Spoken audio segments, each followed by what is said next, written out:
Okay, so it's Friday 13th of March. I ended my last video, which was Monday of earlier this week, with a big problem with a leak, which I couldn't work out where it was coming from through the pipework of my van. The good news is I think I have now discovered where the leak is and I'm going to be able to fix it. So let me show you what's happened.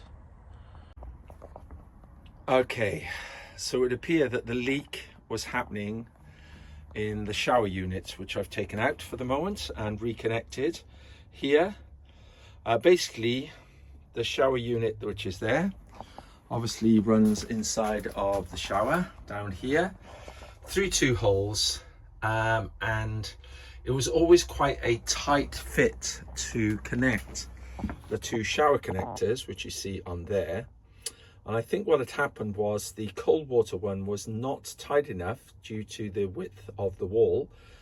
And as a result, water was leaking out of that connection and then running down into the wall itself, which is like a corrugated panel, and running out at the bottom. And obviously, because I've sealed it on this side, it was coming out at the back of the van, running there, side of the van should I say, and showing itself down by here. So I've retested it now that these connectors are tightly fitted on, and I don't seem to be able to replicate this leak, which is good news. And I've certainly lost the sounds that I could hear of running water, which was obviously very bad news. So what I need to now do is work out how I can get these fittings tight enough on the back with the arrangement that I've got, but hopefully I should be able to do that and sort it out. And then I can rebuild my van, which I've taken apart a little bit to try and discover where the leak's coming from. The good news is that yesterday, in a couple of hours, I managed to do some work on the leak, and I think we have now solved the problem. And also I've got my gauge working again for my water level, which was something that was annoying me as to why it had stopped working. So let me give you a quick update on those two items. So basically this connector here was originally connecting into the back of the shower head, but the problem was that it didn't have enough grip to be able to do that. So what I've had to do is I've had to extend out that connection, which was a bit of a faff because I had to drill a wider hole, etc, etc. But I did that yesterday, sealed it all up, and left it for the seals to go off. And today I don't seem to be getting any leaks. Now this did add another slight problem. The tension of the system behind was holding this in place. So I've had to seal this now with some Sikaflex. I'm hoping that's going to be strong enough, but it seems to be working okay at the moment. And hopefully my leak problem is now sorted. So this is my water gauge, which tells me the water level of my tank, which is very useful because basically the water tank is down underneath here. You can see the water dark and light there, but it's quite hard to see when it's quite low. And so also this is backlit, so if I turn that little light on, it will tell me when my water level is gone down. This was clicking, I had no idea why, and but I finally worked it out today. That I think what's happened when I've disconnected it at some point during the process, I had reconnected it incorrectly. There are 5 cables that go into the back, but the way they were numbered up on the back of the unit was very confusing, and so I had switched around 1 and 3, so it was working, well, ostensibly working, but not working correctly, and that was what was causing the problem. So in the end, a nice easy fix. Okay, so it's Friday afternoon, 20th of March.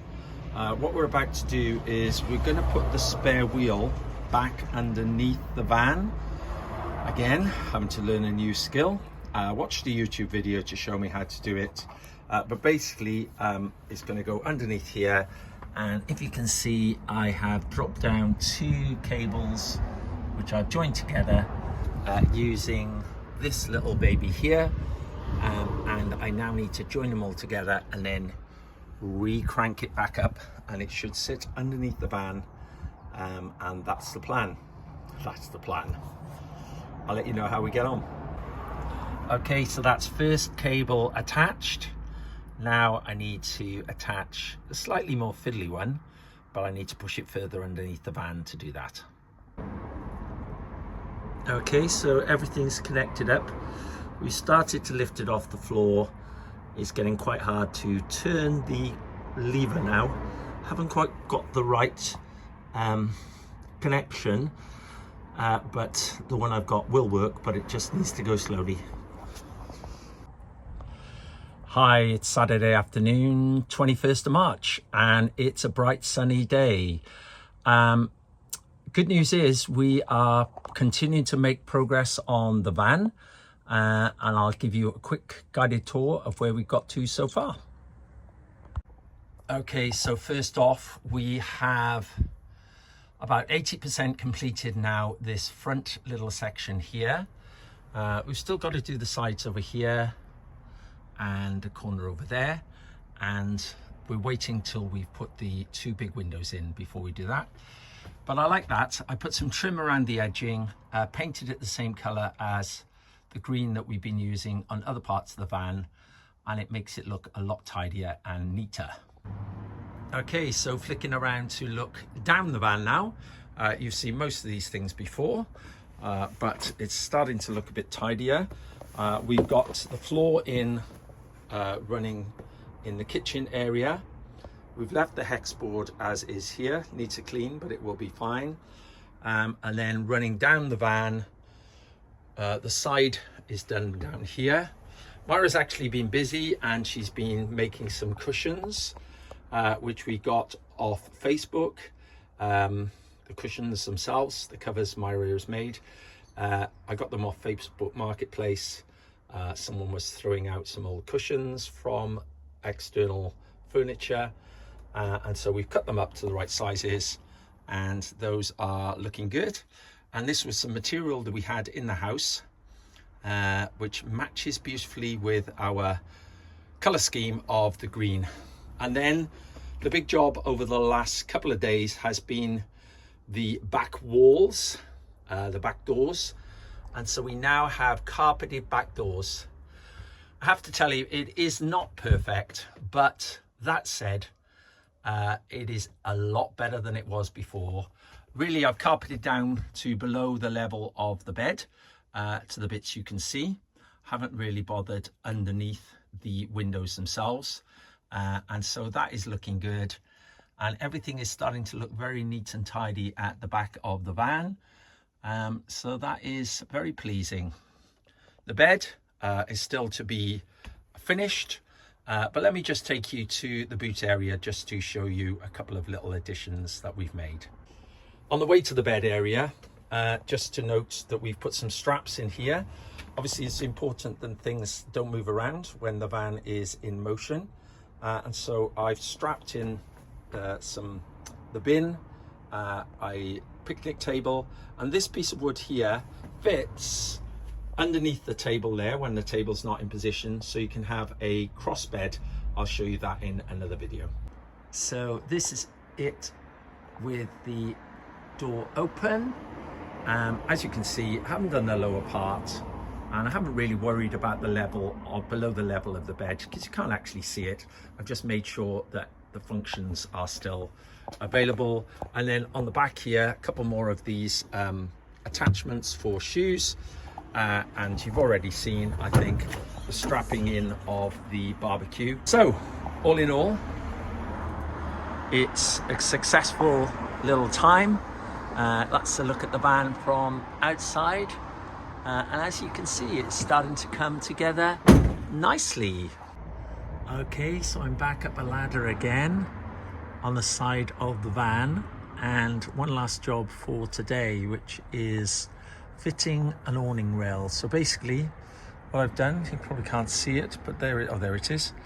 you can see a blue line down the side of the van here, and that is going to be where I'm going to fix my awning rail. You can screw them on, but they're pretty light, and so my plan is to Sikaflex it on. I realized I've left a little bit out there on the my line, so I'll just fill that in so I'll know what the line is and then work from there. Okay, so actually that was a relatively straightforward job.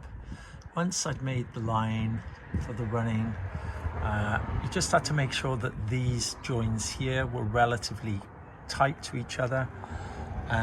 In the end, I decided to use 6 out of the 9 screws plus the Sikaflex.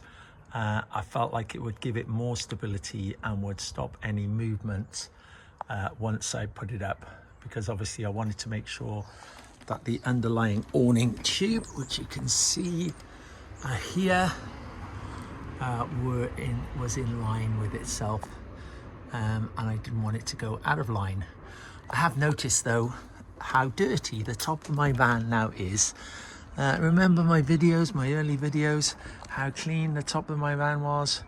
Well, now it is absolutely bogging, and so I'm gonna have to get up here and clean it at some point.